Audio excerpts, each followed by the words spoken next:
Housemates, isa sa mga tradisyon tuwing bagong taon ay ang pagsuot ng polka dots.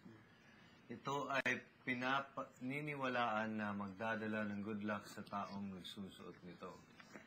Kailangan niyong bumuo ng isang circle formation at gamit ang body paint ay magdodrawing kayo ng mga bilog sa katawan ng housemate na nasa iyong kanan. Gagawin ninyo ito sa loob ng 1 oras. Hindi nyo maaaring burahin o tanggalin ang mga polka dot hanggat hindi ako nagbibigay ng hudyat. Good luck, Big Brother. Excuse me. Ano polka dot? Wait lang, tapusin ko muna. Dapat pa natin itanggal, tapos mag-form tayo ng circle dun dito sa gitna. Tapos, ang lalaki, shorts and walang t-shirt. Babae, shorts and ito, tube. Okay. Tapos, pag naka-circle na tayo, magdodrawing tayo sa katawan ng bilog. Yung circle, kagaya ng brown. Yung circle.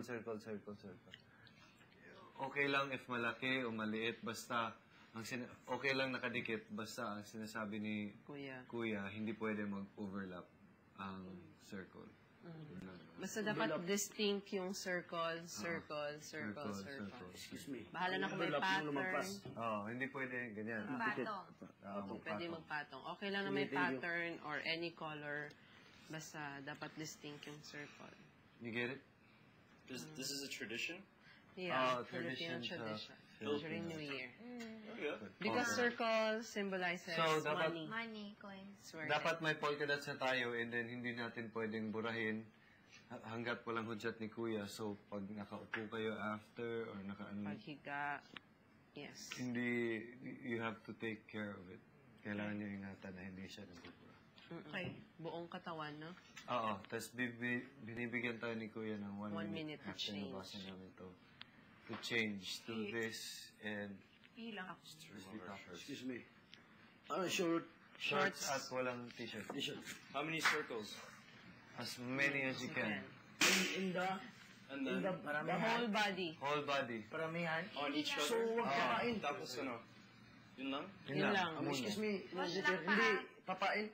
No, do not erase. Hindi, burahin. Hanggang hindi matapos ang yun. Hanggang hindi Sinabi ni Kuya. Okay. Move muna yung furnitures.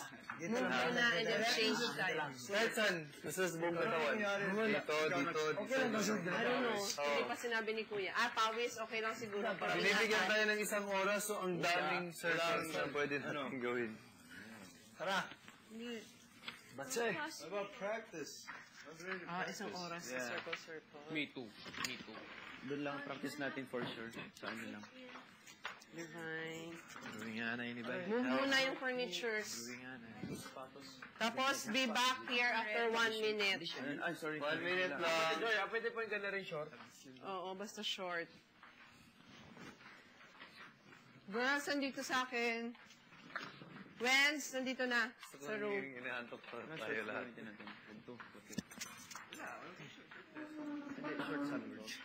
First time of my life na.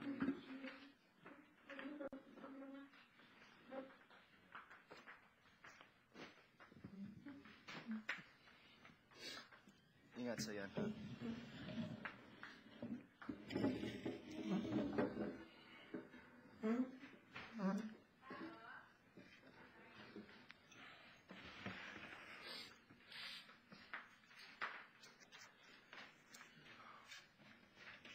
Pinakagilid.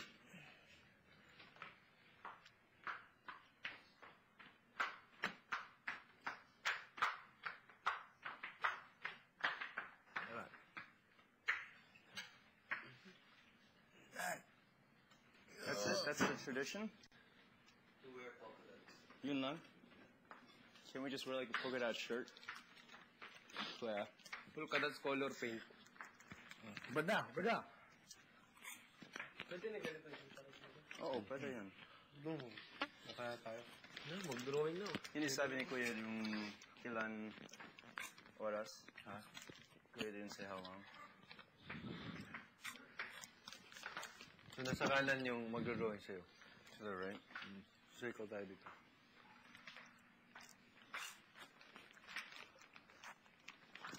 ilang oras ang pagdodrawing? 1 hour. To draw on each other? Oo. Nagsimula na ako para... So, it's, ang daming polka dots. Ikaw, Brenda, tulungan.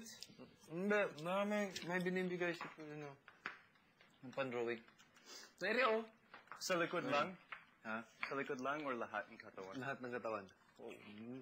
Top out. Pwede na magsimula. Hindi pa. Ano, Kuya will say switch. Pwede tingnan. Kuya will say switch side. Ano? Oh, it's just... Bro, ano lang. Tapos, Lambot pala nun. Ganun pala yun. Ang galing. ito. May babay pa pala ka ng klase ng crayon dito sa bumi. Ilan to? 2, 4, 6, 8, 9. Tige-isa each. Tige-isa. Oh, hawak mo ito. Don't lose it. Don't lose it. So yan. Ha?